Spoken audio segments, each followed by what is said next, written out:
Bobby, do you have anything to say? We signed some very important documents having to do with health.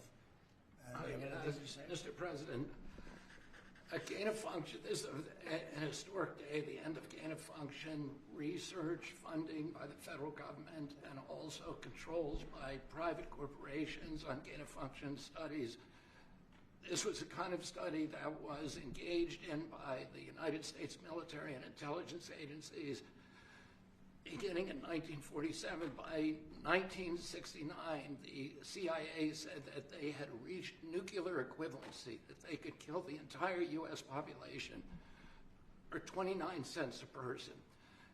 That year, President Nixon went to Fort Detrick and announced a unilateral end to this kind of research, what they called dual-use research, research that was for vaccination and also for military purposes. He then persuaded over 180 countries to sign the Bioweapons Charter in 1973. That basically ended gain-of-function research around the globe until 2002. Or 2001, after the anthrax attacks, we passed the Patriot Act, and the Patriot Act had a provision, a little-known provision in it, that said that although the Bioweapons Charter is still in effect, and the Geneva Convention is still in effect, U.S. federal officials who violate it cannot be prosecuted. And that relaunched a bioweapons arms race, and that was driven by gain-of-function research.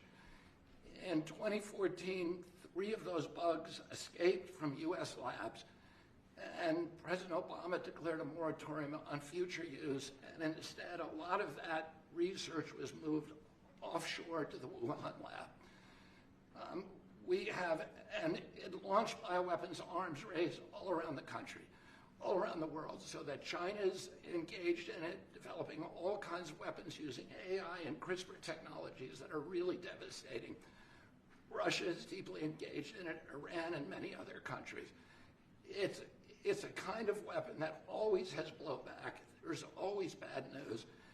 And the justification for this kind of weaponry was, and these kind of research, was always that we have to do this to develop vaccines to counter a future pandemic. In all of the history of gain-of-function research, we can't point to a single good thing that's come from it. And today, I commend President Trump for his courage and his vision in ending U.S. bioweapons research. And Jay, I'd love you to talk a little bit about it. Yeah, Jay? Sure. This is a historic day.